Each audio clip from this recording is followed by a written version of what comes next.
Hello, hello. Welcome to Yin on the Rocks with Dagmar and Beth. And Dagmar is having a little bit of some kind of technical trouble. So I'm just going to text her and say, try. Oh, there, she did it without me texting her. She entered to the studio, add to the stage. All right. So you want to give me a thumbs up, Dagmar, if you're good to go? Okay.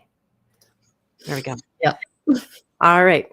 Got it all figured out. You can hear and see me now? I can hear and see you now. I don't know Okay. what the heck happened, but it all disappeared. Okay. So I know it looks like you have a lag in your connection. So if it gets really bad and you're not hearing me or I'm freezing up, then you can turn your camera off and that saves the bandwidth. Okay. I hear you perfectly. Can you hear me? I can hear you. Yeah, it's just your image goes in and out. Just a little bit of connection trouble. Yeah, no worries. But anyway, welcome everyone to the Dagmar and Beth show, Yin on the Rocks, which is a play on two non-drinkers' gin on the rocks. If I did drink, it would be gin. Actually, it was one of my preferred liquors that I'll still probably break down and have a martini once every 6 months or so, just for the weird fun of it. And what about you, Dagmar? When was the last time you had any alcohol? Oh my gosh, I'm trying to think. Wow, it goes back a long ways, huh? I can't remember.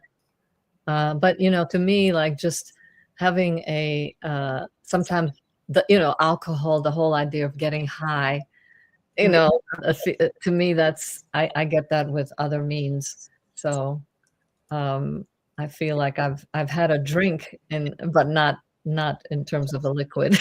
I've had many drinks lately. Right. Yeah.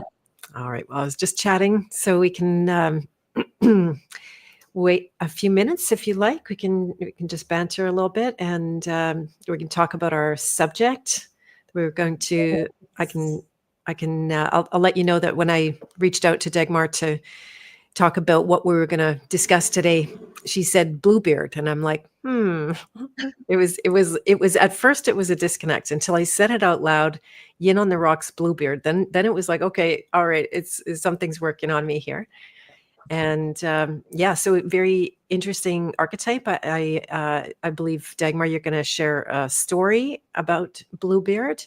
Yes. And then we're going to talk about it. And of course, if you're in the chat, come and say hello and feel free to chime in any thoughts. There's no right or wrong answers in the world of archetypes and mythologies. It's literally just what's evoked and what's real in that moment. If you happen to be brand new to Yin on the Rocks, maybe you're hearing this as a recording, then what we're doing here is exploring the feminine that is kind of on the rocks. Oh, that's good. That's good.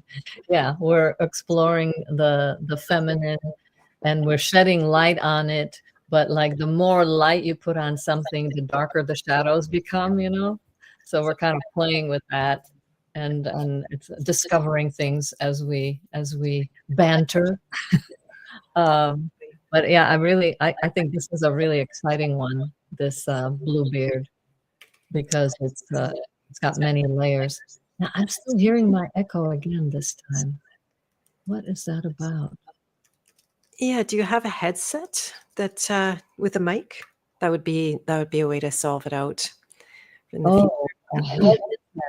yeah, and I had a song to go along with your last theme there. Oh, really? Yeah, the chorus. I'll just sing the chorus. It's the brighter the sunshine, the darker the shadows behind. It is too much not to be taken lightly. Oh, yes. This is what I'm talking about. There you go. Yeah. Isn't that amazing, though, how speech is extraordinary, but then when you actually move the breath through your throat and the sound, and you have such a beautiful voice. Oh, God. Thank you. Thank you. I appreciate it. I can tell a quick little story about how that song came about too. It was not long after I had done a bunch of chemotherapy and walked away from the medical system and just took my life in my own hands, so to speak. And I had half an inch of hair, and I had spent the day. I got an invitation to speak at a national oncology nurses conference because they rarely see anyone survive. And the nurses were watching me after I walked away. They're like, oh, another one dead or something like that. And there I was, alive and well. So they asked me to come and tell my story and speak. And then I went home that night. I was completely overwhelmed by the response, and the whole vision of it kind of opened up how much I had signed up for that I wasn't really aware of, and I didn't know, what it was going to look like and be like, but I could sense something large in terms of responsibility, or calling me to places I hadn't been before, and to courage I didn't know I had. And then I started wrestling myself to the ground and playing out this drama, this internal drama, like I was taking myself down and out. And after the drama resolved and I realized, oh, this is all me, nobody's doing anything but me, then that song came through. Wow, that's an amazing story. I mean, that you sharing that, it's just like, that's a myth. You're sharing a powerful myth, that you actually lived. Yeah. Yeah, and the whole wrestling thing. Yeah, yeah. Well, that's why I think the story is so important, because it's, there's the predator out there, the blue beard, but there's the predator inside. And that's the one that ultimately, I think the one that's outside that shocks us, generally speaking, women, we can be very shocked when we're like, how could he was seeing 3 other women and me too? And I never knew that. How could he? But, there was real, it was real, um, uh, that shock of that is kind of like the beginning of the journey of slowly looking into that room, that story contains the room, um, the room where is inside of us, the room where we have this inner predator inside us, which is, even if you had the best, most loving parents in the world, it's kind of like, in the scientific way, it's kind of like the amygdala. It wants you to survive. It wants you to live. It will do everything in the name of life, and it does it so fucking well that it goes against life. That it will, because it wants you to know everything that you could possibly do wrong, or that is wrong out there, because if you know that, there's a very good chance that you'll survive, because you'll know. So that in a way it starts preparing you, but at the same time killing you inside. It's like that voice that will say, you can't do this, or you'll never finish writing this book, or you don't know what you're doing. But anyway, I should probably tell the story before we get into all of this, but yeah, I was thinking just to just to wait a little bit to let a few more people come on so they can hear the beginning. Yeah, I was just going to relate that to one of the programs that one of the root programs that I teach about and coach about, whose name can be Wanting for Safety and Survival. And it's, that's an obvious expression. When we're afraid not to survive, we want safety and survival. So that's a pretty easy to understand version of it. But an identical vibration, but different variation on it, is that I want to die. And this is the part that you can't logically go, oh yeah, that makes sense. It doesn't make sense. It's totally upside down. Hello, Em, by the way, nice to see you and hear from you. I hope we're going to meet in person. Sounds like we're in the same zone. That's really good. And so the vibration of I'm afraid not to survive is the same as I'm afraid to live. Mm-hmm. And what you can end up doing with that program is actually pulling the death in. So if you saw yourself doing it, it would make no sense and you would stop it. But because it comes in the unconscious, and you'd be aware of like suffering or pain or anxiety or all the like outward signs and symptoms, but you might not be aware of the program that's instructing you ultimately to fear death and fear life, which is the same. So anyway, I always have to say that, because when things make no sense, they are easy to explain from the side of the unconscious program. And so there is a tendency to take ourselves out. I always say that the predators or the controllers or whomever has no power over us unless we are cooperating with it. Yeah. Well, and part of this whole thing that, the Bluebeard story is that it's our capacity to dismantle our inner predator also then gives us the capacity to dismantle or dismember the outer one, so that the whole thing is just, you can still have that energy of vitality from it, but it's not it's not so unconscious that it's going to go around killing people. Yeah, exactly. So your video is cutting out for me. I wonder if it would be better to turn your camera off while the connection is slow. Let's see. Okay, how's that? Yeah, I can hear you well. Yeah, it does. I don't know. Does anybody in the chat want to chime in? Is it better to see a blurry picture of it's blurry because it's clear on my end. Right. Yeah, because you're right there in front of your camera is probably why. Yeah. So it's I don't mind. We could still hear you, so it's up to you. Well, I'll share the story without my face. Okay.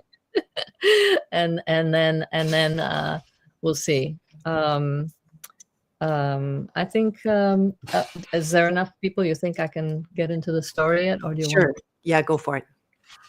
Okay, so everybody, once upon a time, there was a convent in the backwoods of the Tatra Mountains in Slovakia. And these nuns, for a reason that nobody can understand, they kept a little piece of this blue beard. It was literally indigo blue. And it doesn't make sense why the nuns would keep it, but they kept it. And I know because my grandmother's friend said she actually saw it. It was really, really blue. And it is said to belong to a failed magician. And you know how that goes. He was a very large, masculine, strong-looking man who had a little, who had an eye for the ladies. And women found him attractive, but kind of scary. So, and he goes by the name of Bluebeard, thus his blue beard. And nobody ever explained why or how his blue beard got blue. I don't know, maybe it had something to do with, instead of blue blood, he had blue beard. I don't know. It's a mystery. So he was courting 3 sisters. He was courting 3 sisters, which already tells you something about this guy, all at the same time. But every time he showed up, they felt really creepy, and they would hide and not want to go near him, because there was something about the blue of his beard that just creeped them out. So he decided that in order to persuade them and show them that he's a genteel, elegant, just fine gentleman, he invited them to an outing in the forest. And they accepted. And so he came to their house with like 4 beautiful horses with ribbons on them and flowers and little gold chains hanging off of them. And he had 4 horses, 1 for each of the 3 sisters and 1 for their mother too. So he was working the mother also. See, once you get the mother in, you have a better chance with the girls. And so he took them to the woods, and they rode through beautiful nature, and they had his dogs running by them, and they were breathless seeing all the beauty. And then he stopped under a lovely tree, and he gave them these delicious dainty cakes and all kinds of morsels, and made them feel so special and taken care of. And the sisters were thinking, well, you know what, maybe this Bluebeard guy, he's not so bad after all. And when they returned home after their very exciting day out in the woods, the two older sisters were like, well, that was a lot of fun, but I don't know. I don't want to see that guy again. He's too creepy. But the younger sister, the youngest one, she thought, well, I mean, if he can be that charming, then maybe he's not so bad after all. You know, and the more she just kind of talked herself into, you know, saying to herself things like, well, he's not so bad. And the beard isn't, you know, it's a little, it doesn't look as blue as it looked in the beginning. So Bluebeard, having sniffed out which of the sisters would be most likely to say yes to him, because he's really good at knowing which woman will say yes, he proposed to the youngest one. And, you know, she gave it a lot of thought. She thought about, you know, like, okay, well, I'm going to marry this very elegant, fine gentleman. And so she said yes. And she felt good about it. So he came, picked her up. They rode off into the castle.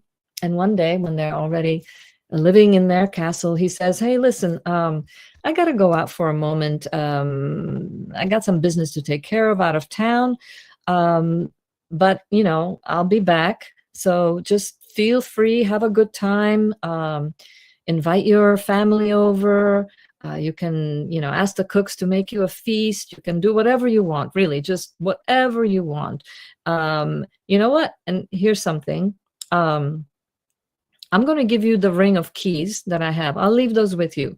You can open any room that you want. You can open every door in the storerooms, the money rooms, whatever, the whole castle. But except this little tiny key, you know, the one with the little scroll on top, do not use that one. And his bride, she was like, okay, sure, yes, I will do as you ask, dear husband. It sounds really fine. Don't worry about it. Just have a good time and come back soon. And off he went. So her sisters came to be with her, and they were all excited to be in the castle, and they wanted to know what were the instructions of the masters. And the youngest sister, she said, well, we can do anything we desire. We can go into any room we want except one, but I don't know which one it is. So, you know, I just have the key, but I don't know which door it fits. So the sisters, I mean, it's a castle and they had nothing to do. So they're like, oh, let's make a game of it. Let's go into every room. Let's open every room. And that way we'll find out which is the key that opens that one that he said you shouldn't open. So they started to go through the whole castle, which had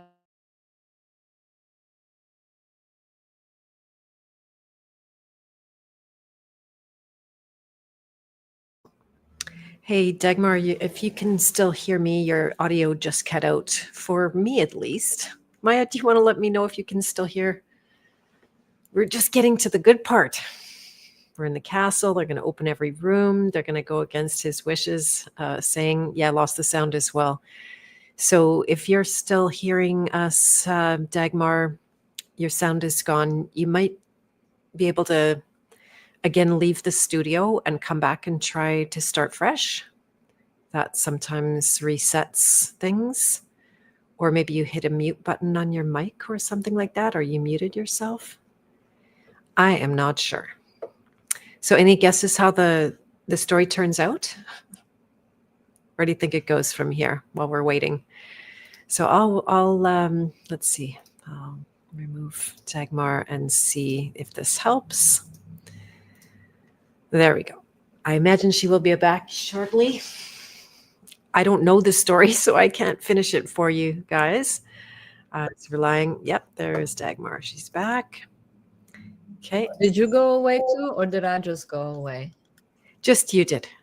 Oh man, what the hell? I have like Ethernet, like I'm connect. It's not even Wi-Fi, so I don't know. Okay, well, I'll turn this off just to use less bandwidth, I guess. But where did I cut off? Can you use Wi-Fi? It might be better. I don't have Wi-Fi. Okay. There's no Wi-Fi in the backwoods of North Carolina. I see. Okay, very good. Yeah, so you left off. They were in the castle and they had the keys and they were going to open every room despite that fact that Bluebeard said not to. Right. And he said not to open only one room with the one special key that was the tiniest key on this keychain of 300 keys. And oh, thank you, Maya. I'm back. So then they went through every room. They're like, well, I guess this key must not be for anything. It must be just some mistake. So they finally go down into the cellar and they see it's nothing but a wall. And so they're thinking, okay, well, I guess that room just doesn't fit anything. I mean, the key doesn't fit anything, so never mind. And then suddenly, in the midst of that, they hear a creaking sound like, and behind the wall in the cellar, a little door opens and they rush to the door and they go, oh, what is this door? And when they get to the door closes again. So they cut to the door and they want to open it, but it won't open. So they go, well, let's try the key. And lo and behold, they put the key in and it works. And they open the door, but it's dark in there. And they're like, we need a candle. So they go get a candle. They didn't have flashlights then. So they go and grab a candle. And the moment they turn on the candle, or they light the candle, the correct English would be, they all scream at once. And all they could say is, oh my God, oh my God. And what they see is a room full of dried up blood and piles of blackened bones and corpses and skulls just stacked up like old vegetables. And it's all women piled up. It's just a bloody, bloody mess. And they're so traumatized. They're like, oh my God, oh my God. They just cannot believe what they're seeing. And they run out of the room, close the door, and they get the key out. But then the youngest sister, she notices that there's blood on the key. So she's completely freaked out because like, oh my God, I got to get this blood off. So she wipes it on her beautiful white dress and it won't come off. And she's panicking because she's like, well, I got to get the key started to cry blood. And little drops of blood started coming out of the key. So she's like, runs to the kitchen and she sees that the maid is there. She's like, where's some Brillo, or something like Brillo. I need to scrub this blood off. So she tries scrubbing it and it won't do it. Then she runs outside and she takes some ashes from an old fire and she rubs it on there, trying to stop the key from bleeding, and it won't stop. So she's like, okay, I got to do something. So she goes to her closet. She's like, yes, I'll put it in the closet. So she puts it in her closet on a shelf, and she closes the closet door and she's like, okay, I'll just say I lost it. It's fine. This is all just a bad dream. It's going to be fine. Just leave it there. And they're all pretty traumatized with their chest heaving, having almost panic attacks. And the next morning, a Bluebeard comes home. And he walks in and he's like, oh, okay, how did everything go? How are my storerooms? And she's like, oh, they're fine.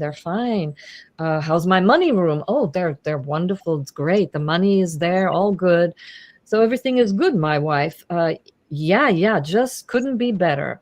And then he whispers to her, then you'd best return my keys. And the moment she gives him the ring of keys, he immediately is like, where's the smallest key? I lost it. Yeah, I lost it. I was out running, and the key fell. I lost it. What have you done with it, woman? He's getting angry now, and this is when he starts to show his true face, which she hasn't really ever seen, and she's now really scared. She's like, I don't remember, and he's like, don't lie to me. You can't lie to a liar. Come on, what did you do with that key?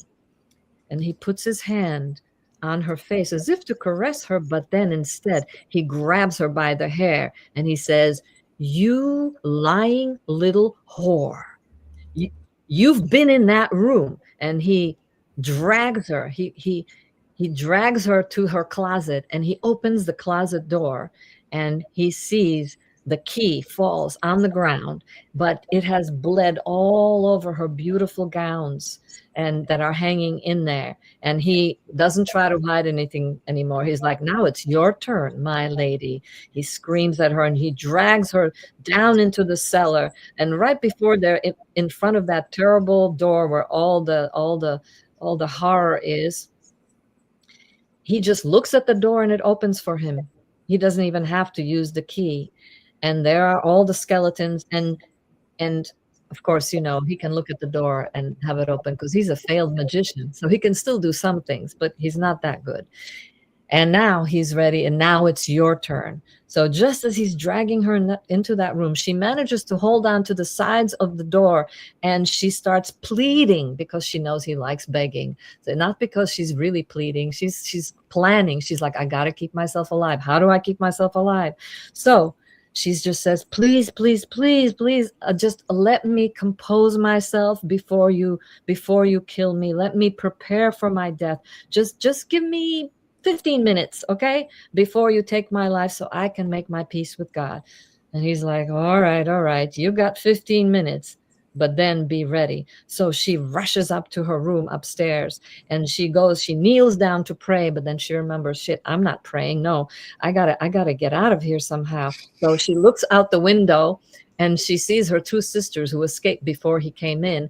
And she's like, sisters, do you see our brothers coming? And the sisters are like, no, we see nothing. We see nothing on the open plains. And then every few minutes she asks, like, sisters, do you see our brothers coming? And then the sisters say, well, we see a whirlwind, like some kind of a dust bowl thing, devil in the distance.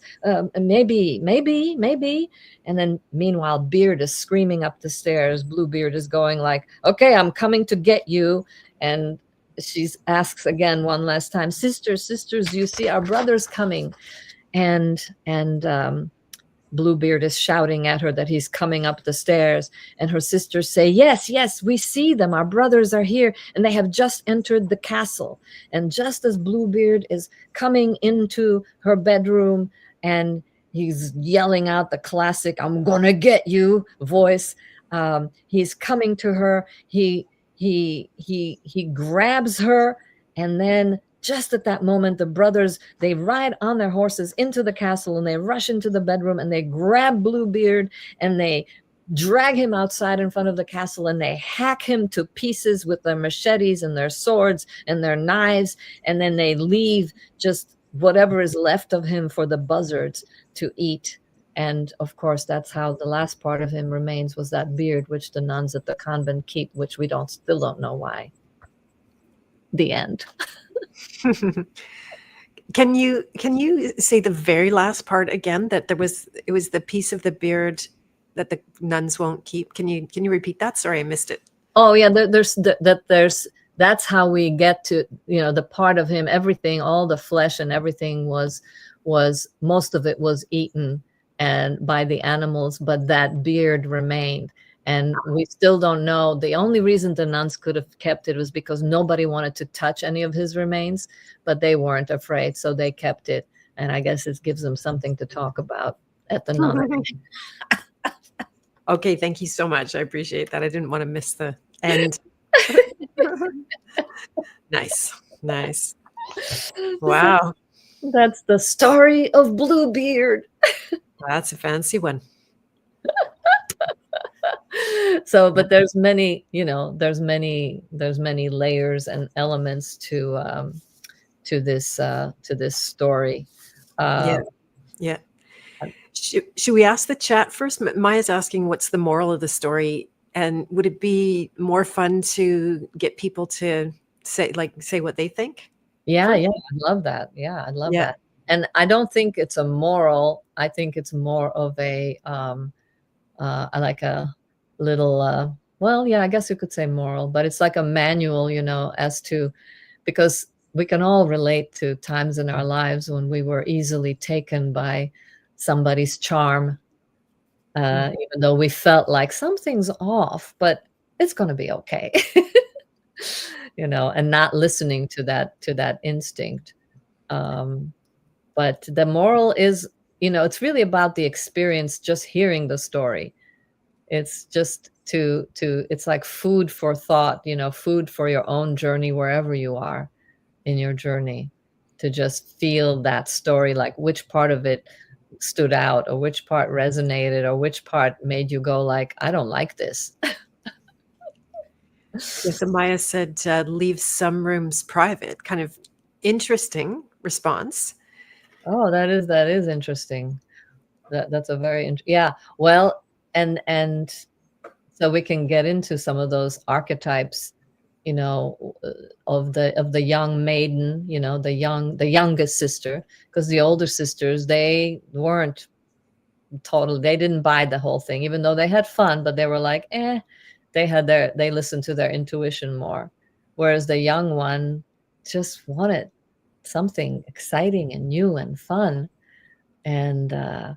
And when you're in that space of like, I just want to have fun and have a little bit of paradise, and play house and have this, happy marriage, that when we're in that state, we are trained to not look in the rooms.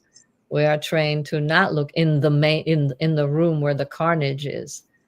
And it doesn't mean that it's the carnage of something that other people did to us.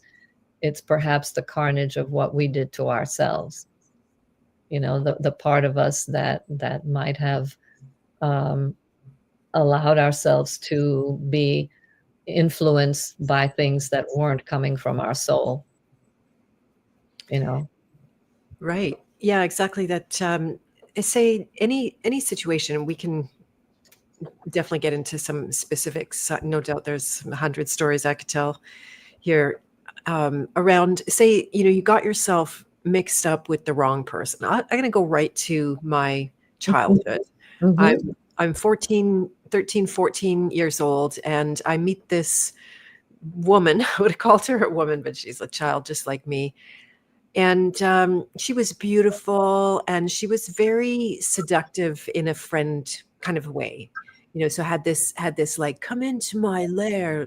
She wasn't the guy version of it. She's definitely the female version of the same thing. And Same thing. It's the same thing, just in a female body. yeah. And she would love bomb me and make me feel special and kind of pick me out among a crowd of people to be her best friend. And then I would, have this privileged position in her life where I get to go to her house and all of this kind of thing. And it slowly turned into a nightmare. It didn't happen right away by any means. But over time, after there was the attachment on my side, where I was, she'd made me feel special, and I'm going to stay with this person who makes me feel special. And then she slowly started to abuse me and to make me, I'll say make me, I obviously had free will, but I felt like in this contract to keep the love of this woman, I needed to do her bidding in a variety of different ways.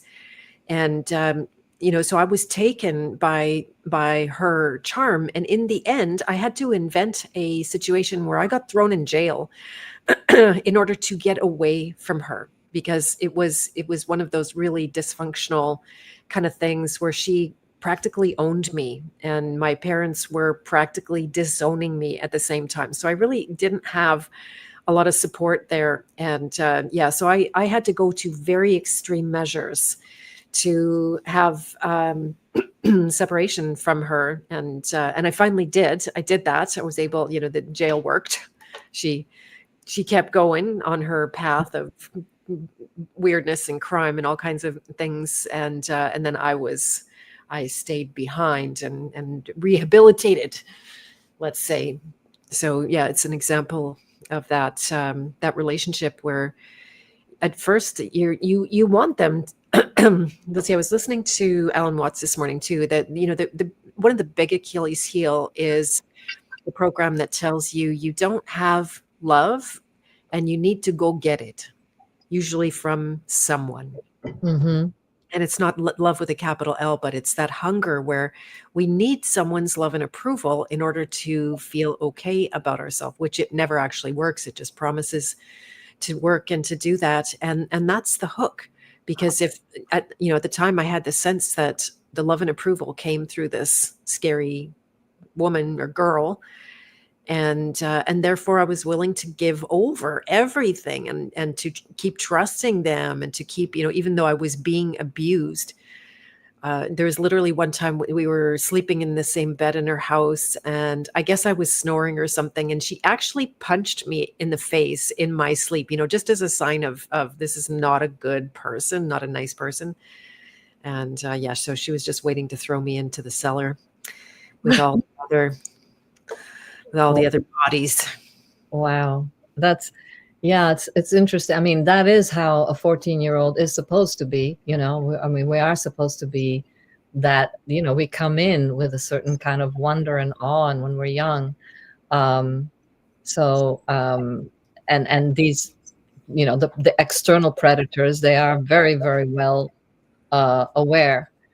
Whereas, but the only difference is, let's say, like in the animal world, a mother will train her cubs to be afraid, slowly, because the cubs will go frolic wherever and they see a rattlesnake or some, poisonous creature. They would play with it, the same way that a young girl would play with this, bluebeard guy or predatory energy. So, but in our life, the way we are as civilized people, as opposed to animals, is that our mothers tell us, you see a rattlesnake, now be nice, love that snake. It's okay, and so it's, in a way, we have to learn slowly I guess, to grow up and to become aware, to be able to distinguish who's who and what's what. So that we don't end up as the prey.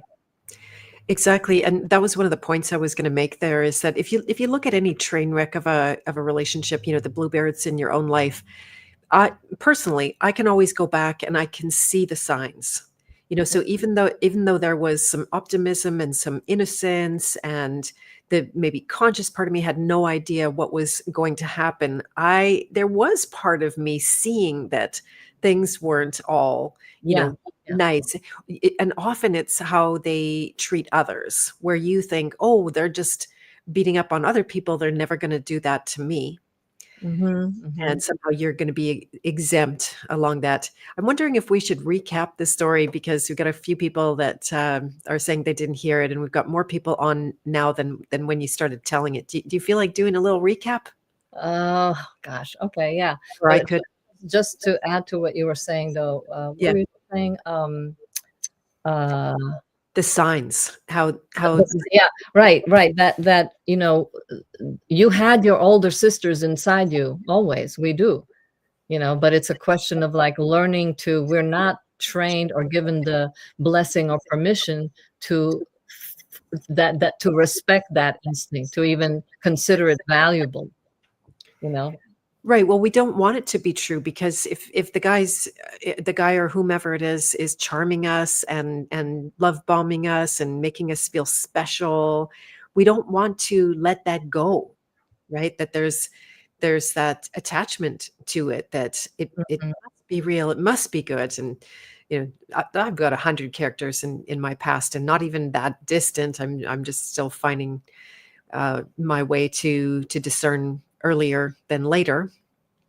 But yeah, the signs are always there. You just don't want to look at them. Like anybody who married the I don't use the word very often, and I don't really buy into most of the pop culture around it, but who married a narcissist? It's like the can you look back and see some signs of that? They're they can be good at hiding, but not from the older sisters, Right. right? Older sisters saw through it. Yep. And so, yeah, the information is there. But if you're trying not to look at it, you're trying to be unconscious of it, then that Well, works. and I think one of the interesting things in this story is that the mother, even though she's older, she never once said, "Watch out." She was colluding with the predator.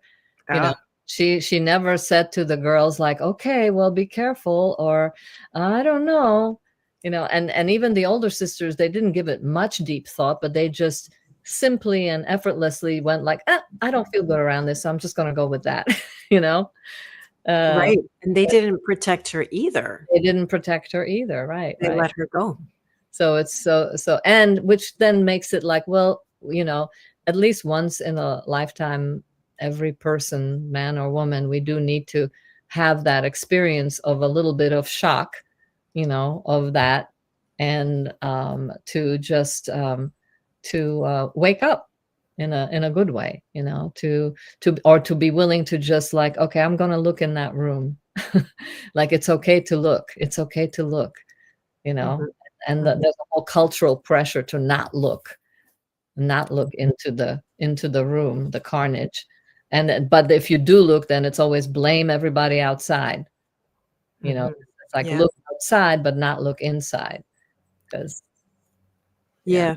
Yeah, that's why I write it in my book in the child archetype that the biggest fear, one of the biggest fears of the child is that they're going to be betrayed. And so I turn it around and I say you must be betrayed for Hmm. that exact reason, so that you go through that shock and you wake up and you see that's not real. What I'm paying attention to, that person is not who I want them to be or who I've fabricated them to be inside myself. Yeah, and sometimes we're so clever that we can project onto someone and turn them even into a predator. They may not even be one. The same way like men can turn a woman into something else, because we need some experience of the vigor of life. We're adventurers in our soul, perhaps not in our body. We like, okay, enough adventures, but the soul wants to get down and dirty, and experience the various flavors of aliveness, Yeah.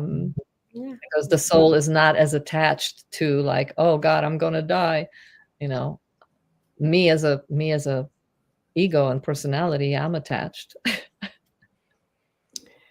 Right, right. Yeah, there's a very strong sense of like, especially if you're somebody who who sees quite a bit about people, and you have the ability to see the best in them. So, oh well, they're acting like that, but I see that they're inherently good. And Mm. this isn't a wrong perspective that they're inherently good, because I do believe, like, if there is a soul, that everyone has that capacity to choose and do right. Mhm. And then but then it works against you. So I've seen this has happened to me many times where I come across a character, somebody who's not doing right, but I can see that part of them. Or, even in my work where someone will come and they want to do some work with me, and I can see both things. I can see that they're going to be difficult to work with. I know the signs now. There's a list actually, and I'll even train coaches in that. So you can see in advance without getting blindsided, and just being surprised. Mhm. Excuse me, got my throat clearing here. And then so you pull the veil over the what you're actually seeing in real time, where there's the reality in what they're showing you, and then there's the potential and the vision and the very, it's a very generous, expansive perspective on someone that, oh well, they're going to come around, they're going to see something. They're going to gain more knowledge. They're going to see me for who I really am. All of these good things can happen. And it's true, it can happen. But if they're demonstrating to you something completely different than what you are projecting the best in them, then to me, reality trumps everything. And that's how I flipped it at some point, like learning to just let people tell me who they are, Mm-hmm. not not me have this, whether it's projection or actual seeing. And I think it's actual seeing too, because we no one almost is all one Yeah, way, absolutely. not Yeah. all good and not all bad. And Yeah. so you can very well put your attention in those areas, but I am more so like, you tell me who you are and I will believe you even if it's not true or totally true. Mm-hmm, mm-hmm. Yeah, and that's part of the beautiful aspect of that maiden ability to accept and really, it's a capacity for tremendous love. Um, so it's, none of this is just one thing, and nobody is just one thing. But that's the whole point of stories, is that you kind of isolate one aspect of the human experience, and you kind of get to look at it under uh, uh, a holy microscope. Yeah, that's exactly the way that I work with archetypes, knowing it's artificial to pull out the alchemist or pull out the child or pull out the masculine, pull out the feminine or the predator, maybe the tyrant. And so yes, it's artificial and you won't find that in the natural world, but by pulling it out, you get to magnify it and Mhm. and look at it in detail and then just to in a way repeat what you're saying, find yourself in all of those parts, and that's how you actually start to see the whole, not just by adding up parts, but seeing yourself in all of those parts. Yeah, Yeah, like mhm. Yeah, like Mama would say about the bad boy, but he's got a good heart. yeah. Exactly. Exactly. Yeah.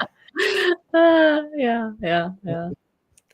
And you don't want to kill that part of yourself that has Oh, innocence and optimism and is generously spirited and not jaded and not prejudging everybody that mhm. comes in. That you don't want that to die at all. Just to have the discernment. Yeah, yeah.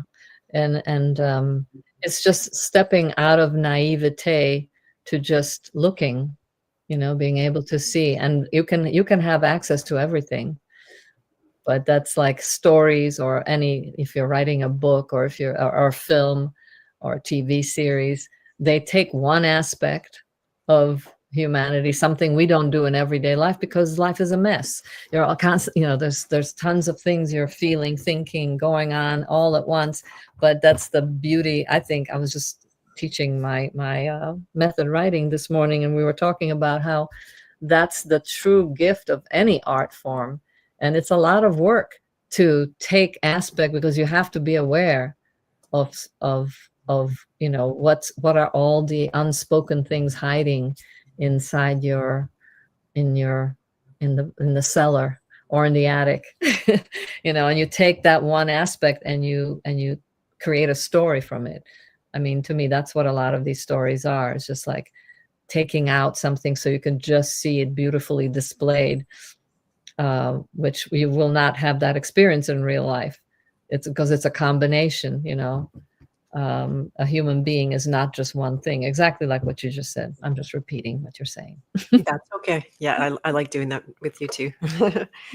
Now, just to clarify, were the dead bodies in the attic or the basement? I made in my mind that they were in the basement. Yeah, they were in the cellar. But I'm saying you could have, the attic and the cellar is, all places where we don't generally go.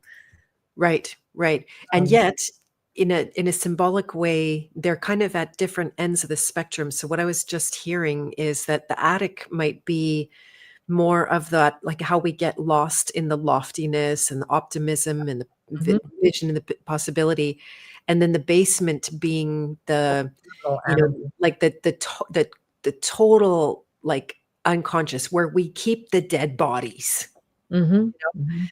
the gore, and not just the old things, but the scary parts that nobody really wants to go, you don't want to open that door. You don't want to see what's in there. You don't want to, it represents, like, they all screamed when they opened that door, right? Yes. Yeah. They all screamed and their dainty chests heaved up and down. But like when you think of horror movies, I mean, it's either the attic or the basement, or a wall. But doors too. I mean, doors. What are doors? I mean, what a powerful, all these doors, opening the doors. I mean, that's just really a very powerful image. Nowadays, doors are nothing to look at. But if you think of the way doors, like whenever I go to Europe or to Prague, yeah, I'm like, or Bratislava, my hometown, all I do is I just walk by doors and take pictures or stand there and touch them. I mean, they're so extraordinary, because they're all made from living material, from wood or from metals, or they're just alive, and they mean something, the threshold of a door, you know, entering another world. Exactly. Yeah. Yeah. The portal Portal, of a door. Yeah. Yeah. The ultimate portal symbol, that there's going to be a transformation occurring. You're not going to be the same when you go through this door. Mhm. That's what all of the ornateness is telling you, that there is going to be some kind of transformation taking place here. And yeah, and I've learned to see, this is what God told me. I think I even said this on our podcast already, but I'll just repeat it, that, I said, God, why did you create so much suffering? Right? Seeing that there's a lot of our inner human experience. Now, this is a little bit different from the perspective you were talking about, where the soul wants the down and dirty. I'm not totally down with that, but it doesn't matter. And but when you see the scale of suffering, that is not even just the artificial suffering, not even just the unnecessary suffering, not even just the the BS and the lies and the crap that we're seeing fly higher speed than ever these days, but normal life is suffering, right? The parting of the baby from the mother's womb, that's intense. That's not a cakewalk. That I never screamed so much in my life, even though the birth went perfectly. That's a perfect birth. I'm like, oh my goodness, how does anyone do this twice? Stupid. And yeah, so then that's the answer that I got, that all of these experiences that we call suffering, and they just are. There's no way you can romanticize them all you'd like, but pain is pain. And but they are doors. Mhm. And if you go all the way through, not just stand at the door, not just like put the key in, not just, but you actually go through the door, and you have the experience that you might be trying not to have. And neither getting stuck in the door, but the door isn't meant to stand in the door and be in the door forever. You're meant to go through. So that's the answer that I got. Why all of that they're actually doors to what? Freedom. Well, yeah, and looking at something is freedom, being able to not having to constantly turn away. There's freedom in being able to look at the intensity of whatever it is, whether it's the suffering is always optional, right? Exactly. I've been actually healing some trauma, believe it or not, of having slashed my finger so bad, like really bad. And now that I'm not in trouble anymore with it, like it is healing slowly. Now I'm reliving the trauma of it. And I caught myself in a moment of that last night, and it's come up periodically. And this time, I, instead of turning away from it, because it's like having my whole system be on fire with fear. Everybody knows a moment of trauma, how that can feel. And instead of just like, okay, yeah, that's there, I'll have to be dealing with that at some point, I just allowed myself to go through it, to suffer it even more than that initial pang of it. And I sat with it, and I went through it, and I allowed myself to be in it. And I know by now, after many years of experience, that all of the experiences of suffering have a limit. Like the door might be the doorway might be very, very deep, but it's never endless. And Mhm. I got to the other side and, made a new decision, let the programming go, the very obvious program being afraid to die. Uh, and then, I felt immeasurably better. There might be more layers of it. I might come across it. I was cutting a melon this morning and being really careful. Takes me like 4 times as long to you do anything in the kitchen right now. Yeah, once bitten and twice shy comes to mind, Michelle. Yeah. Yeah, and that's how a lot of people end up not because the trauma lurks behind the door, then they don't want to go there. And they think that they're safer and they're better off if they just leave that room forever locked, and and then they turn away from life. Mhm. Yeah, it's interesting. Turning away from the carnage is kind of turning away from life, at least in this story. That the true death is the one that doesn't want to be looked at. Exactly, because otherwise you're going to face the long, slow death. Well, and this is where from last week we talked about, the one who knows, La Loba, the bone gatherer. This is where she comes in, because her specialty is revital, resurrection. So you can bring her with you into that room, and she will be like, oh, this dead body, that was your dream of, writing this, or this dead body is that thing that you really wanted to do and you never did. And let's put some life into it, because she's the one who can match the predator. She's not the one who's going to be, she doesn't care if she's nice or not nice. She does not care how she looks. She doesn't care if she's kind and gentle and reassuring. She can just come in there, and she's in us all. But there's so little access that we have, or blessing in terms of accessing that quality. But even some children have it. It doesn't matter what your age. Like, you could be, I'll turn my visual off. You could be an 80-year-old woman who still has not looked in that room, and you could be like like a maiden who's 80. So it's nothing to do with age or chronology. It just has to do with just how your life is and which parts of you are activated when and by what and by whom, and how you hold the whole thing. That was the other thing that I wanted to share, is how, as I was reading that story, how it made me aware of how my predator, it's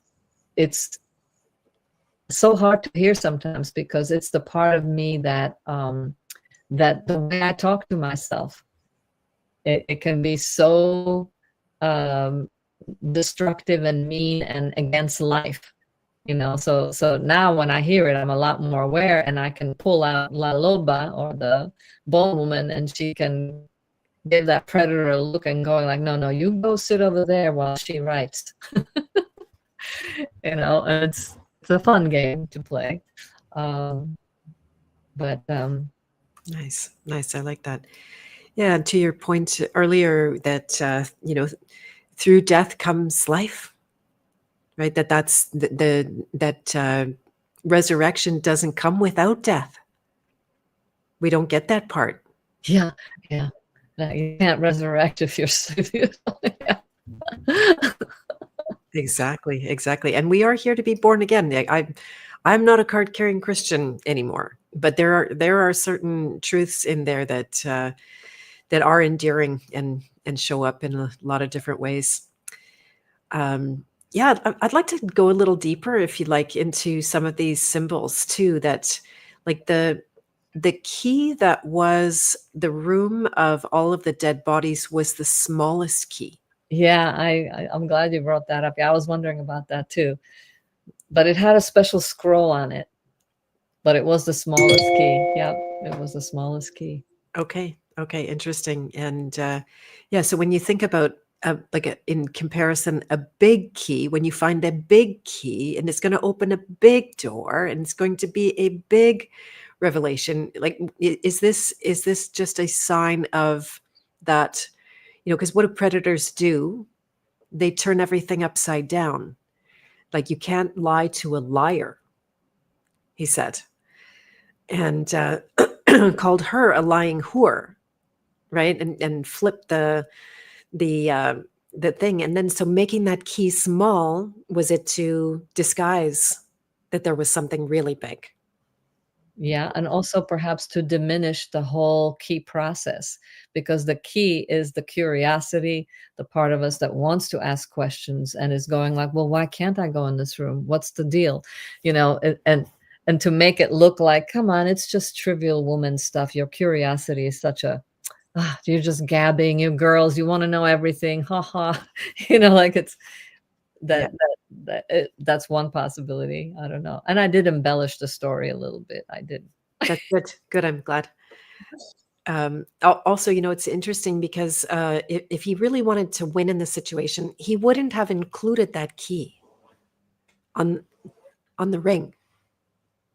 Well, but winning for him though, wouldn't winning for him be taking as much of all that light and taking her blood, basically draining her? Because the blood that's coming out of that key, it's clearly like, blood that, like, when you cut yourself, it's not menstrual, it's not, it's like, it's her lifeblood, and it's all over the place, and he can only do what he can do, like it's his nature. He can't generate his own life force, and he's kind of a lonely figure. That's what draws women to that. Oh, because we can see, it's obvious that he's been sort of like, the devil, thrown out of because he wanted to be just like God, and he's like, no. And then he's a lonely guy. So this whole thing, romanticizing the predator, like, oh gosh, or that predator aspect. Nobody is just one thing, like you said. It's really important to keep bringing that in, that nobody is just one thing. Uh, Mhm. there are many flavors. But then if you can not put a screen over one aspect of a person, and usually people will reveal just who they are, in some way. But like you were saying, that those details, that they were there, they were clear, you just didn't want to see them. So you're not really playing with a full deck, because you're not wanting to see an aspect of that person. And then you can decide, like, okay, this aspect of them, it's not that big. I see it, it's there. And, I choose to live with it, or no, that's not where I want to go. That's not the lesson I want to learn, because I think I got that one. Yeah, I was going to say again. Yeah, if it's Yeah. again, then it's like, okay, no, don't have to keep doing that. Yeah, yeah. Sometimes it just changes characters and circumstances, and maybe set. The set's different, but it's the same loop over and over and over. You keep learning about that. No, it's not. It's not a movie or book. It's a story, Janet. Yeah, really nice to have you here, by the way.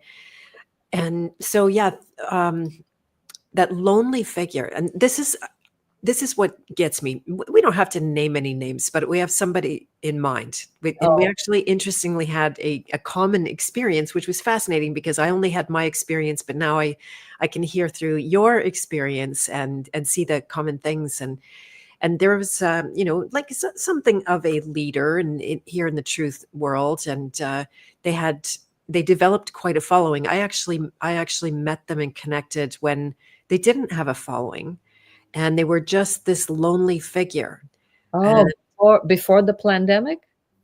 yeah, Oh, cool. Oh, that's interesting. yeah, Okay. yeah, exactly. And then, just the lonely, the creative, the writer, the one who's can't do the workaday job anymore and wants to be the writer, and needs my help. And this is also a very big, it wasn't part of this story, but where there's like, oh, could you help me? Could you save me? Could you, nurture me, and to become this public figure or this author, this all of those kind of things. And then that very much it's always my Achilles heel when somebody, I shouldn't say this out loud, but when somebody says that they need my help, I'm like, oh, I'm in. Like I'm just, oh yes, this is because that's the nurturer in me loves that. That's why I created a profession out of that and some serious boundaries around it too, because otherwise it's deadly. But that's what got me with this one. And then as they started to grow, gain their audience and gain power, gain a following, a cult following, you might call it, then some of the more true colors came forward, and they showed themselves to be the Bluebeard that they really were in that case. And then I got creamed, right? Like at first I was held up and I was really valued. And, I remember like we would talk for hours and they would, oh, I could talk to you forever. And you're so special and all of this kind of stuff. Right. And then in the end, I was actually like maligned. I remember, I didn't know you then, but I remember him talking about you. Were you going to do like a whole thing on a YouTube thing together? Yeah, we did some shows together. He was on my podcast a few times. In fact, we had started, it was like the Campfire Stories or something like that. It was called the Campfire something or other. I'm still cleansing all the Campfire stuff out of my files, things like that. And it was something in that. Well, now that you brought it up, I mean, this is part of the discussion, is the whole cult thing. It's perfect for those kind of women and men who are in that place of just trust and innocence and wanting to feel special and being selected as the special one and being needed, yeah. Yeah, double dose.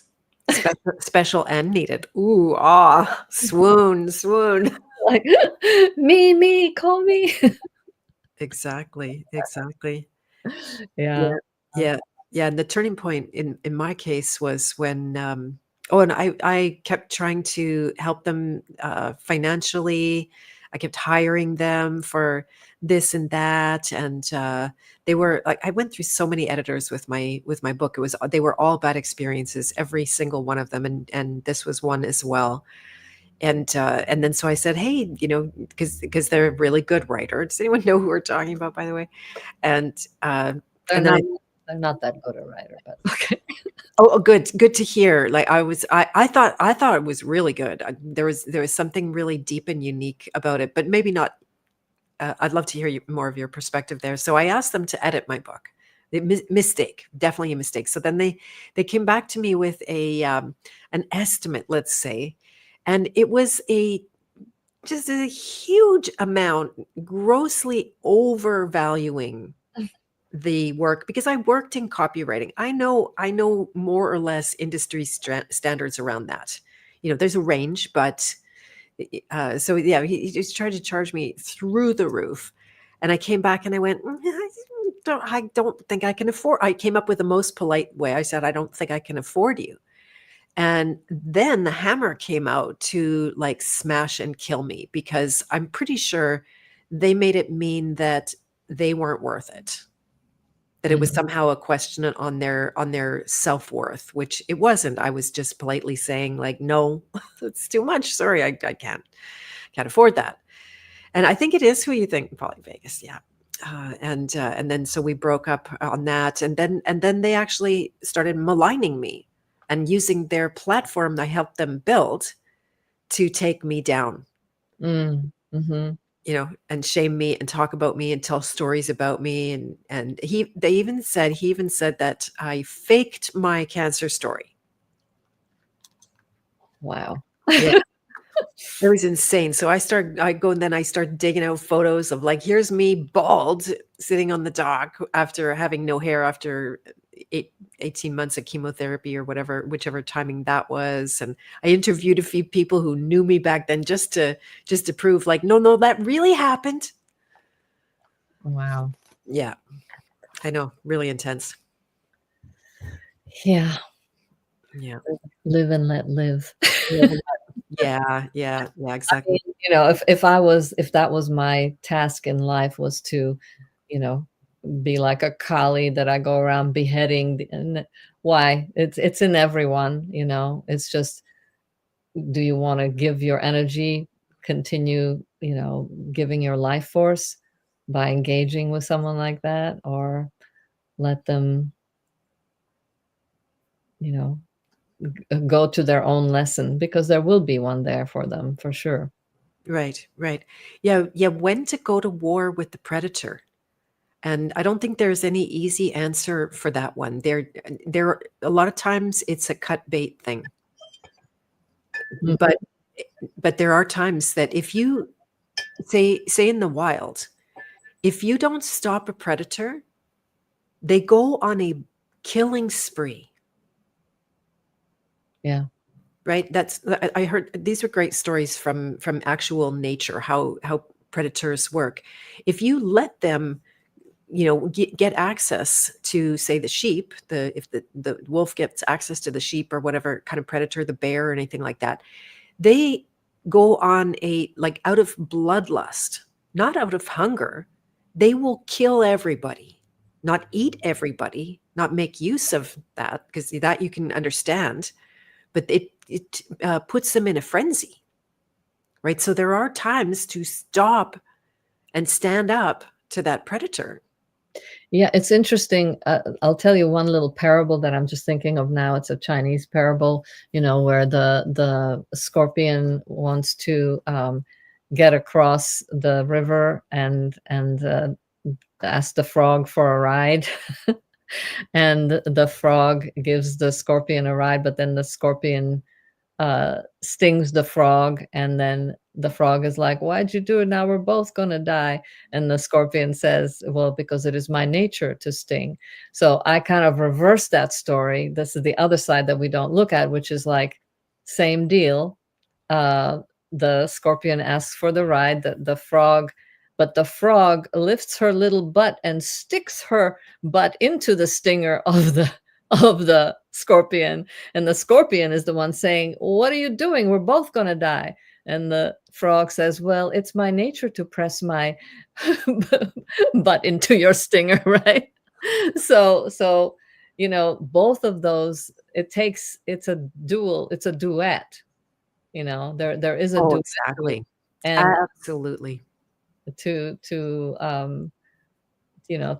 just like take ownership of the whole dance, and not be just forever thinking, "God, that was a terrible person that I had this thing with, and I just I'm not gonna I'm gonna avoid them. Oh my God." Instead, to actually own, like, "Oh yeah, I was like completely there, pressing myself into that stinger, Right, uh, right.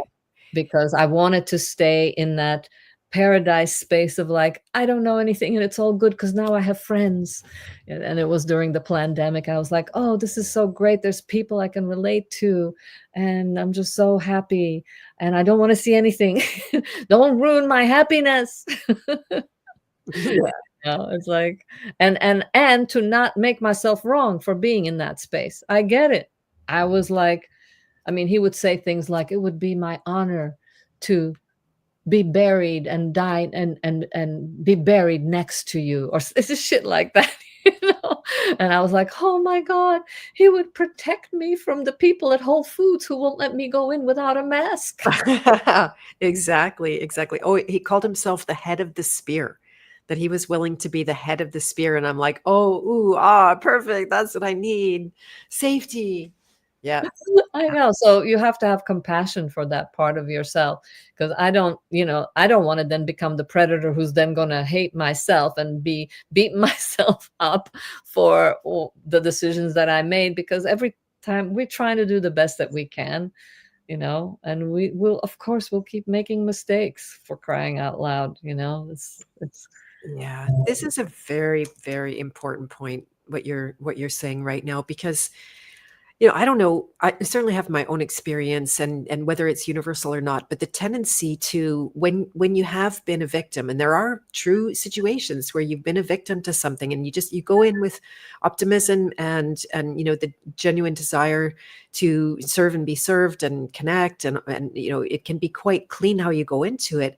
And then when the injury takes place, when you get hit, there is that tendency to turn on ourself, like exactly what you just said, to become the predator on yourself. And I think a big part of it can be that it gives us this illusion of control, that Mhm. somehow we're in control of the situation. If it's not just them beating us, it's us beating us. Yeah, yeah. It's like, yeah, if you ask somebody for something and even before they say that they can or can't do it, but you'll be like, "Oh, it's okay. I don't," like, I know you can't do it anyway." Like, just cut them off right there. I know you can't do it anyway, because it's that sense of control that I'm gonna, yeah, I mean, it's pretty classic, I guess. Yeah.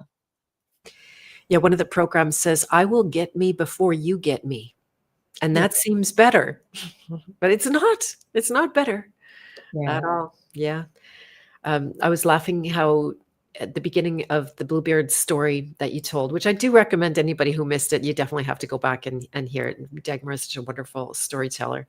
That he had a harem, and I've been involved in situations like that too, sadly. But like back in my India days, I didn't know I was getting into that. I would never have consciously got into that. I just liked a guy, and he, it was the same thing. He made me feel special, and I got an audience with him because he was a teacher, and everybody kind of wanted to be around him, but I was the lucky one that got to be with him before class and after class. And then next thing you know, I'm at his house and all of this kind of thing going on. Well, it turned out there was a whole bunch of us, a whole bunch of us. At least, I mean, I knew of about three. There were probably a lot more, and they did come out of the woodwork. And he was somebody who really was very charming. He could actually give somebody his attention, and this is very rare. Nobody has that ability, right? I It's know quite a few predators who are quite good at the being present part, you know? exactly, they focus on you, and w- I went through my whole life feeling invisible. Like, especially with the family, they didn't see me. It's like I wasn't there. I would disappear myself to see if anyone would notice. It was one of those kind of strange things. Am I here? Do I exist? And then so here's this person showering me with his concentrated attention, and being in a spiritual kind of practice for, I think he had been in that practice probably the better part of 20 years already. He had trained his mind to be concentrated in attention, and it was a thing. You gotta zap. People would talk about it in the spiritual world like it was some kind of what was the word around that, like um, Oh, shock. Shakti pod. That's it. That's it. Exactly. I heard it from your mind. Yeah. And so, it's full of life and full of energy and full of excitement. And then the massive betrayal of seeing, like, oh, the other woman coming out of the tent, and like, where did she come from? And why are we all together now? And like, and because he's trying to bring everybody into the fold and we'll all get along and be his little harem. And then it turned out that when I went and I'm not sure where all the revelations came in. I think the revelations came after that. I ended up going to India to meet his guru, who became my guru, on a mountain. And well, lo and behold, the white bearded guru also had a harem. Right. So the fruit does not fall far from the tree, let's say. This guy wasn't inventing it, he was learning it from the other guy, at least subconsciously. And that was like the women would literally clamor to be close to the guru. I also clamored to be close to the guru, but he rejected me. Thank God. He didn't want me in his inner circle. Thank God. I was so lucky not to be pulled into that weird thing that people are still recovering from to this day. This is nothing to do with our subject, or maybe it is, but I'm thinking of, I did a lot of work with David Data, and one of the exercises he had us do in like a group 2 week long intensive was he would pick two men who were going to be harem leaders, and whichever man was able to draw to him more of the women, genuinely have to have the women be around them, would win, right? So it brought to mind how hard to have a true harem leader. he, you have to make every woman feel, while they're all together in the same space, you have to make every one of them feel like like you're able to, um like he would have the men, he would say, you have to know which woman needs to go to the bathroom and when. You have to see if one of them is thirsty. You have to see if one of them is alone and needs another woman to play with. You have to make things happen nonstop if you really want a harem where women will really want to stay, right? And oh my God, it was such an incredible learning experience for the men and for the women too, because we were, to be honest, like if I saw a man and he's like not feeling me or the other women, then forget it. I'm going to the other guy. But it reminds me of how when I traveled to Morocco, I made it a point to ask every man, and even boys, young boys, just ask, like, so how many wives do you have? Because I was curious about this. Like, it's like, okay, it's Muslim, so come on, they can have all the women if they want. And every single one of them always gave some kind of a gesture that went like, ugh, one, like one is all I need, like one is all I can handle, because to be a good harem leader or a good man, in the sense, you do have to feel and know how to take the woman where she really wants to go, like a good partner dance, that you don't whip the woman around making her do things she doesn't want to do. You have to feel how to and it's subtle, it's not like this, like, oh, I'm gonna be a man. And so anyway, I don't know what that has to do with anything, but it just made me think of, you know, the whole harem idea, that these gurus, they're not upfront about it. They're manipulating, but they're not serving. They're not really engaging and connecting with that being. They're just serving themselves, right? And they're keeping it secret, and they are trying to put people into a trance, which is very different than actually bringing life.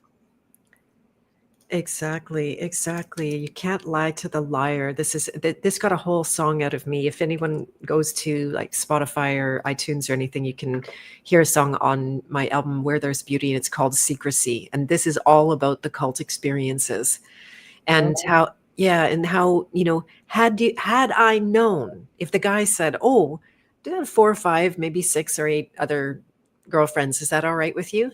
I'd be going like, "No, it's not. Exactly. Yeah. No, no, no, actually not."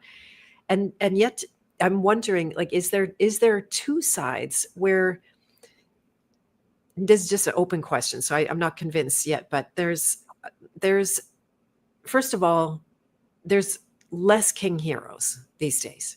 There's less. There just is. Men who build themselves up, whether that's, physically to become strong, financially to become strong, to become intelligent, to become capable, to become, worthy of a woman's attention.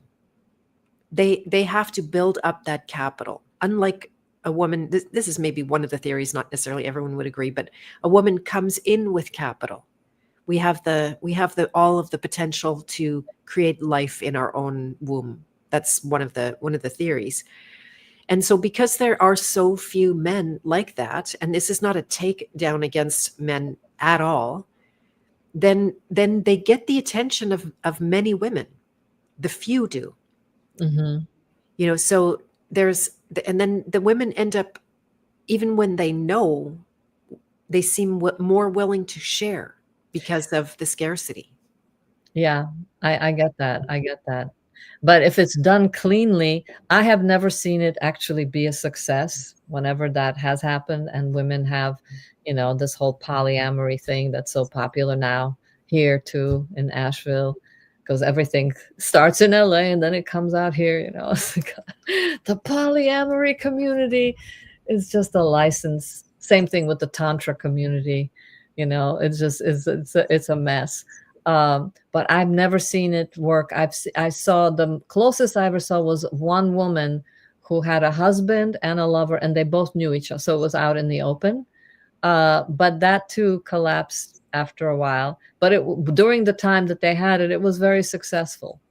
And that she had a daughter, and she too was. So they were out in the open. So at least they dealt with, because even if you're with one man and one woman, you're still going to have issues, and it may not be a successful relationship. So I'll give her that. And I was pretty impressed. I've never seen a woman do it like that. But with that willingness, or I guess there is a certain hunger, for especially women who are a little more, vibrant and have a lot of chi. You're looking for a man who can match the chi in some way. And the willingness to share is only, I think, not because we want to. It's more like, oh my God, it's a desert. And maybe it's only in the big cities in America. I can't speak for that. Maybe there's parts of the world where men haven't become, the hippies, or just like drumming circles and where but yeah, maybe I should go to Iceland or Alaska and fill up my reserves of, build up my estrogen by being around testosterone. Or we're going to do our little Texas excursion, aren't we? Texas run. Yeah. Yeah. Where else? We should film that. Thinking, like, where do they have the most rednecks? Because they're actually pretty masculine. I used to hate them out of my feminist folly, but I think Texas is probably going to be a nice balance, because you got the whole cowboy thing happening there. And maybe Oklahoma. what about Missouri? Yeah, I don't know much about Missouri. Okay. I always get attracted to Missouri just because I see some good people are concentrated there. Strangely, around Springfield, Missouri. What, I don't know how many times that came up. It's kind of the town is kind of woke, but Is yeah. it okay? Okay, yeah, good to know. Small town Alberta. That's where we find the rednecks. Yeah, exactly. Yeah, close to home. Janet said, and Em said, I lived in a tent in Morocco for 5 months. Yep, I've heard that line too. One is enough, or have to be rich to have 4 wives. Yeah. I mean, that's the reality of it, right? Like, can you support one wife? Can you really, like, truly, especially if she's going to have your children? And Mhm. yeah. So I want to make sure and let people know that next Wednesday, Dagmar is giving a workshop in the House of Free Will. And just in case we got through the entire live stream and for some reason I failed to say this, I want to let people know it's going to be on method writing. And I got just even the smallest taste of it from her just through conversations that we've been having. And I was able to just start running with it, like even the smallest tools and everything is very, very inspiring. So I'm pretty excited. It's going to be next Wednesday. We're going to go from 1 to 3 p.m. Central Time. And that link right there gives you all of the details to the online event on Zoom. And if you're not already a member of the House of Free Will, which the workshop will be free for those members, then you can sign up at that link. If you are already a member of the House of Free Will, this is a different link that you can sign up at as well. So that's coming up. And I hope you guys would join us. We're also going to do a workshop on sexuality with Topher Gardner because that's been his topic of interest.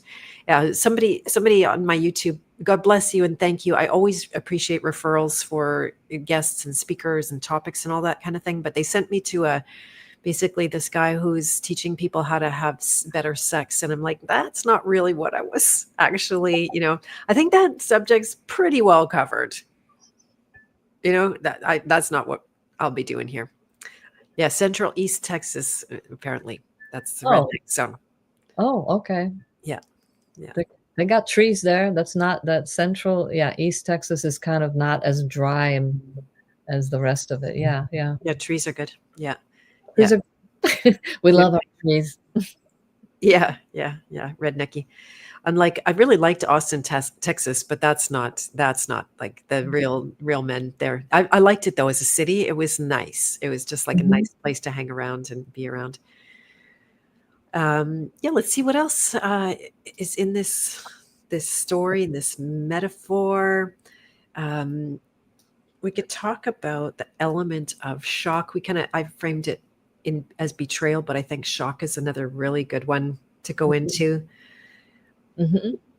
Um, Some people stay in that shock for their whole life. Um, exactly. it's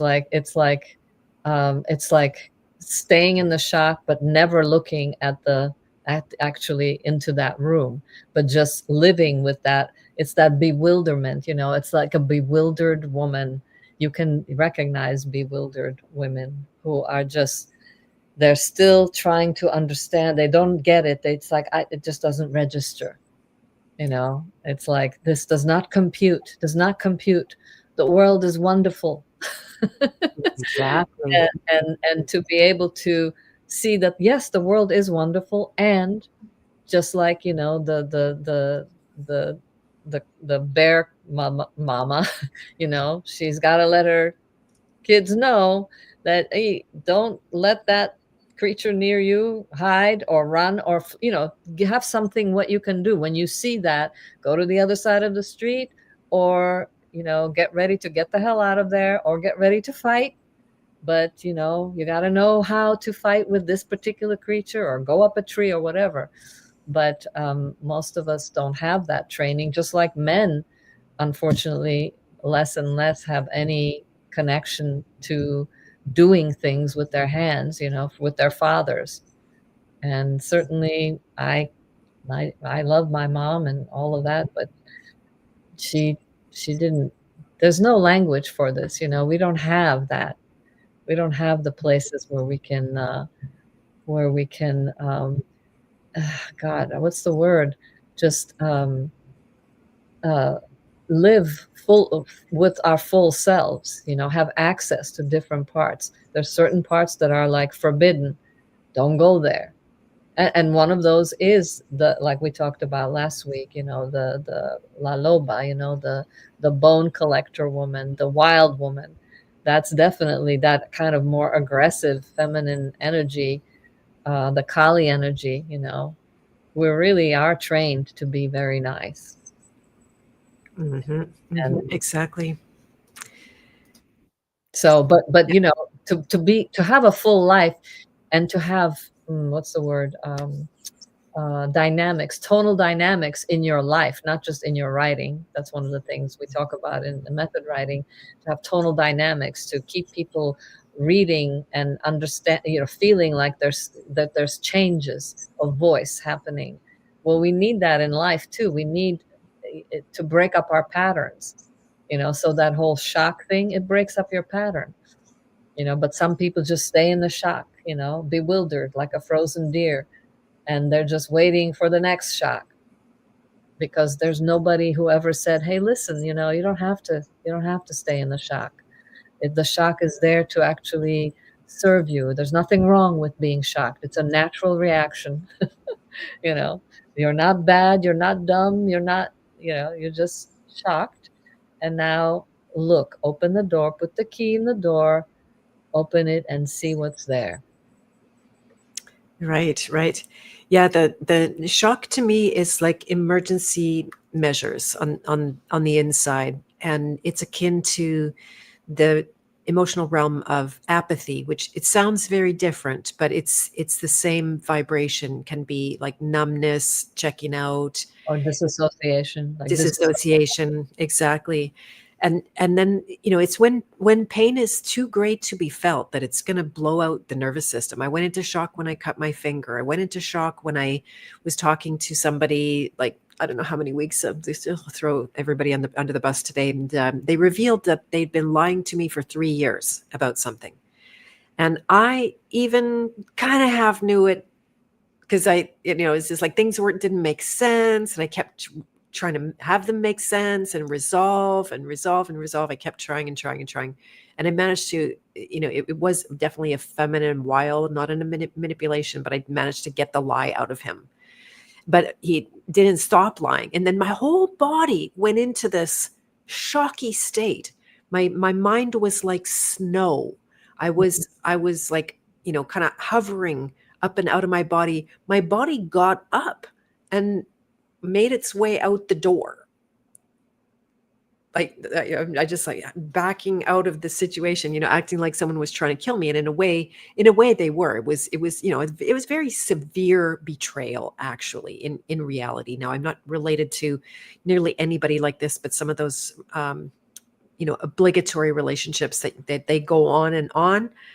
Probably said too much already there, but so it's an emergency measure. It's that thing, but you're bang on that it's not to stay there, and that's the really hard part. That people go into shock and they stay there, or that part of them stays in shock, and they never do revisit it or try to come back. That's why people have so much difficulty with the work that I do sometimes, because there's too much of them still in that shock from having been through two intense experiences that they think are going to kill them. And that's the shock came in for a reason, Yeah. because the volume was too high.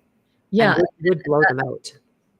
And part of that is to actually really appreciate that's a survival strategy that's inputted into us. There is a reason for that. It's just like sometimes you have to gain weight because you have too many toxins and you need to put them somewhere. It's the same thing. It's like a way to stay alive until you can, regain your balance. So to love or not love, or just to be able to look at and appreciate every part of us that is living, through us, as us, in us, that it's not this bad thing, like, oh, I'm in shock and that's a bad thing. How long, Yeah, it is. So there it is. So, yet calling it good or calling it bad, to me, it's like it's no relevance. But is it useful to stay in that door? If it's a door, if shock is a door, do you want to stay in the door, or you want to go through the door and find the freedom on the other side of that experience that's truly there?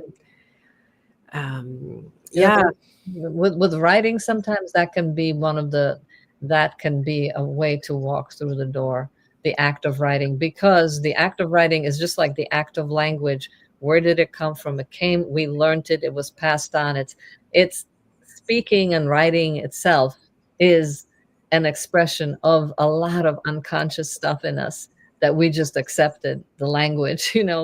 I'm speaking from what I learned. It came down from many, and it wasn't even my native language. So through the writing, the act of writing, and when you have a specific craft that squeezes you and gives you a little limit, then you end up, it's like a key.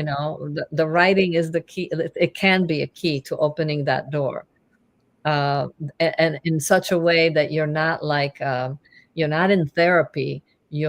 You become the art. You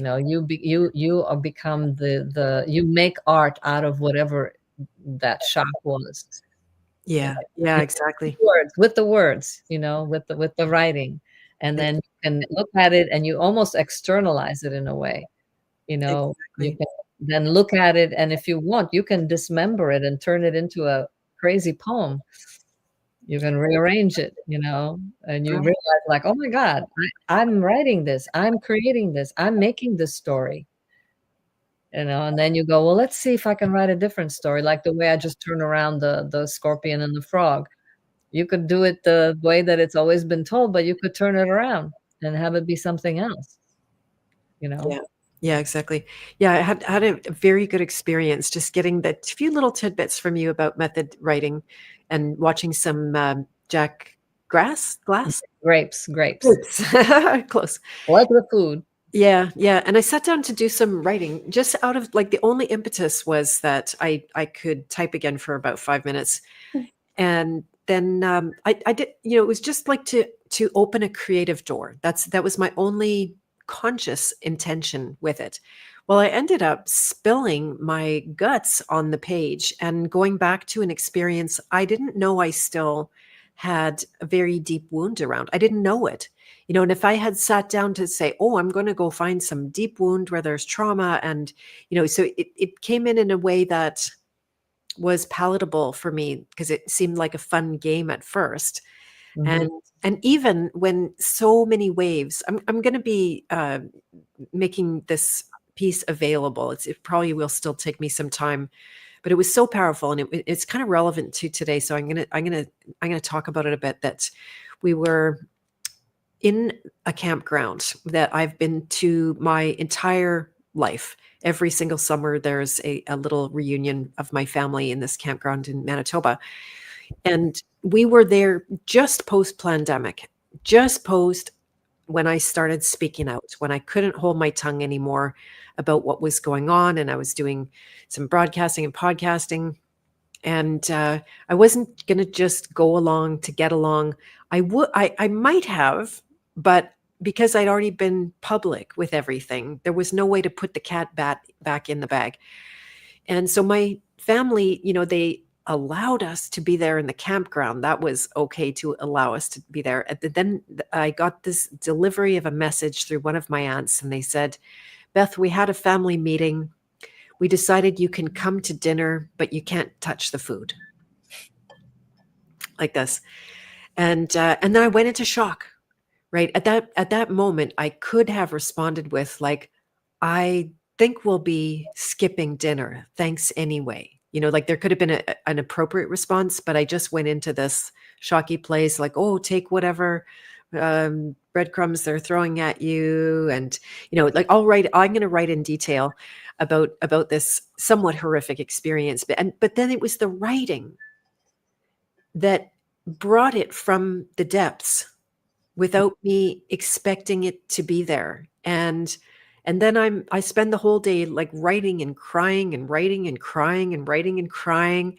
And then I go back to the beginning and it makes me cry. And then I look at it again and there's more crying about it, you know, and it's not just to throw my aunt under the bus, who today canceled on me, I think for the fifth time in a row after she asked me for some kind of visit or date.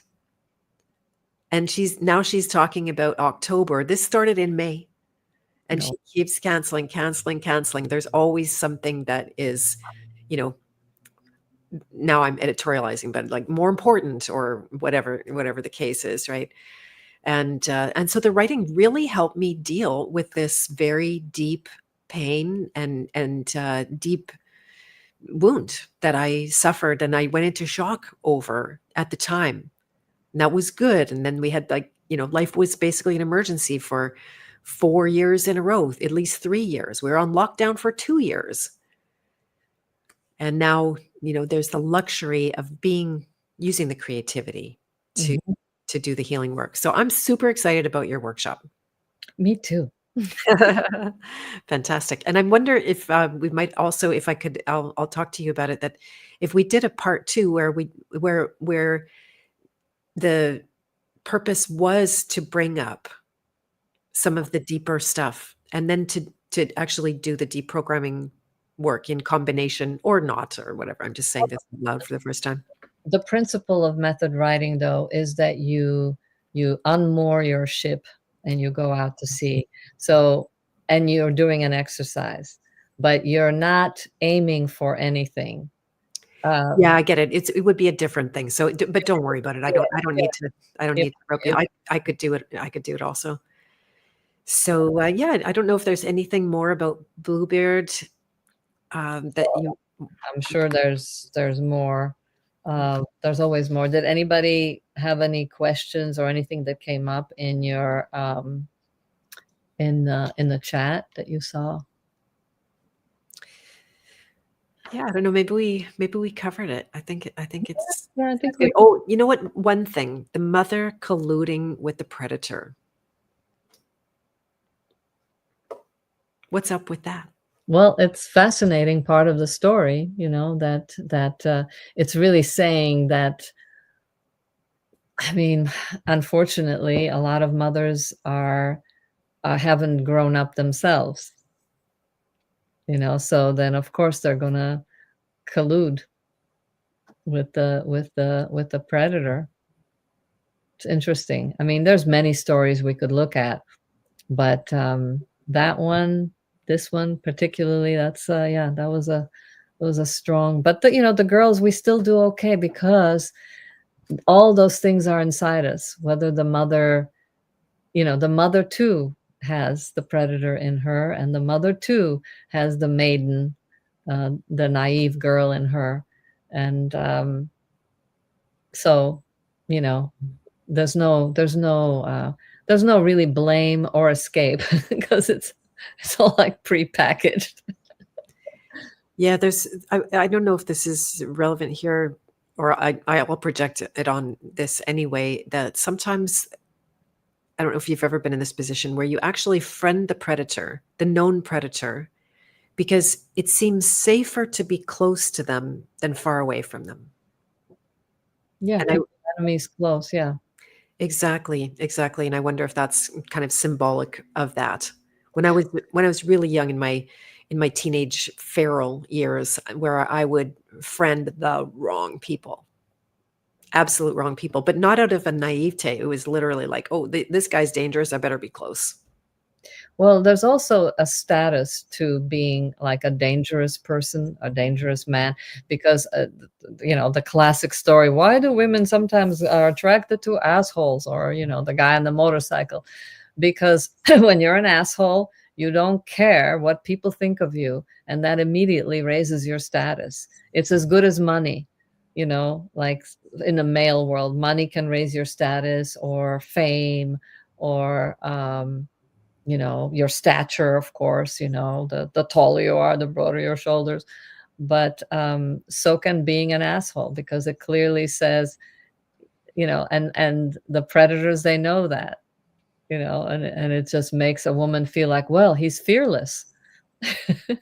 Because in order to be an asshole, he's okay. He doesn't care if people hate him or put him down. He'll show them. Right, right. Yeah, and that's so common where women, they don't get attracted to the nice guy who's polite and kind and does things for you. They get attracted to the asshole. Well, yeah, and the polite guy could also, usually the polite guys they're over identified with their mother or their sister, or they've seen women crying, and they don't want to be that. They don't want to be that predator, right? So that's a great thing, but at the same time, it's going to the other extreme of disowning an aspect of their humanity. Mhm, mhm, So. mhm.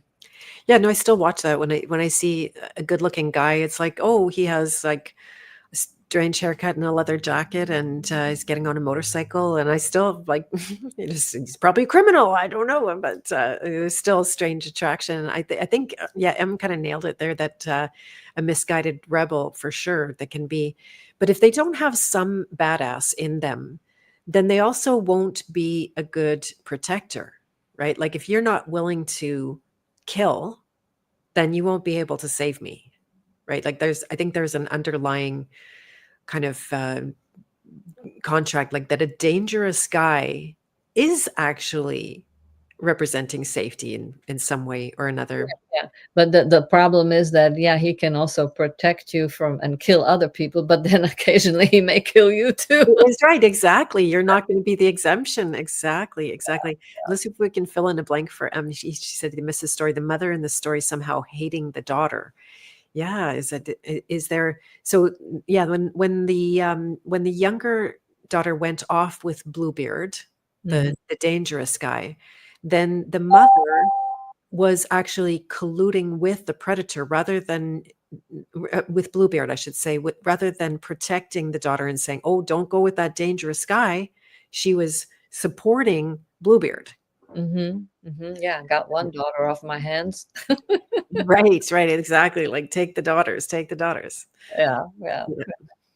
Yeah, I mean, you can't be literal about this, it's a symbolic. I mean, there's, every character in the story is an archetypal symbol for something, for some aspect of us. Um, Right, right. That's the key, or one of the keys as a way to look at it is that you can find yourself in all of these characters. mhm, Right, mhm. so it's not a way to affirm, "Oh, we're victims to men." That's absolutely not the purpose. We are on the King Hero channel here. Yeah. And, right? And so it's not about disrespecting or pointing at men and then, where have we also been predators? Where have we turned into our own predator? You know what? As you're saying that, I forgot. There was one thought I had as I was telling the story. The women, just as much as men, have that predatory, seductive energy. Because you can be, that's what, that kind of seduction that a woman knows how to use her powers. I mean, it's all about power, and it's very predatory. She'll kick aside, we want the one, that so everybody has some aspect of this in them. If you look through the library of your life, or the library of your memories, you'll find that, oh yeah, yeah, I have that in me. I have the mother who just like, get out of here, just go, Mary, get out of my house. Take the easy road, like just unload the problem and not deal with it. Um, yeah, and we all, yeah, all those characters are in us. Indeed, indeed. Yeah, really fun to consider. Yeah, so I'm just what you said, that the women are just as, this is nothing against men, because we women do have our own games and unpleasantries. Indeed, indeed. Well, this has been a lovely conversation. Thank you for joining episode 5 of Yin and the Rocks with Dagmar and Beth. Yay. Beth, and this is Dagmar. Are we done? Are we closing? I Shout. think it's good. Yeah. Anything else you want to share about? Anything happening in your world that is I coming feel, up? No. I feel complete. Okay. Excellent. All right. Well, keep it in mind for the 24th of September, next Wednesday, the workshop in writing, which is free to House of Free Will members. And maybe I will share the link one more time to Yeah. the workshop. And it's good for, even if you never thought you were gonna write, or never thought, like, or have an interest in it. I think you'll still get something from it. Absolutely. Yeah. This is one of the ways to keep your mind strong. Keep using it. Right. It's such a beautiful thing. Yeah. So there's the 2 links. The first one is if you are not already a member of the House of Free Will, and the second one is for members who are either watching or in the chat right now. And if we're in Texas together, be sure to pay attention to the map, or you'll get lost in the conversation. Good point, Em. I can see that happening. And yes, thank you, Janet. We are here every single week, Friday afternoon. I am going to be traveling, but we'll see how that could work. It might still work to be able to do it while we're on the road in early October, but definitely here next week, same time, same bat channel. What would I the know you said What's that? the same, that channel. Oh my God. We know we're in the same era. Yeah, that's my childhood speaking right there. Exactly, exactly. Yeah, so the next one coming up Friday, September 26th. And yeah, you're in Texas, Janet. That would be so nice to visit you there. I hope you're doing well. And you're very welcome, Em. I'm glad that you enjoyed this. And then now you get to go back and start with the story, which is just fine because the order is not actually that important when it comes to story. All right, everyone, have a beautiful rest of your day, and bye for now. Bye, Dagmar. Thank you. Bye. Thank you everyone for coming.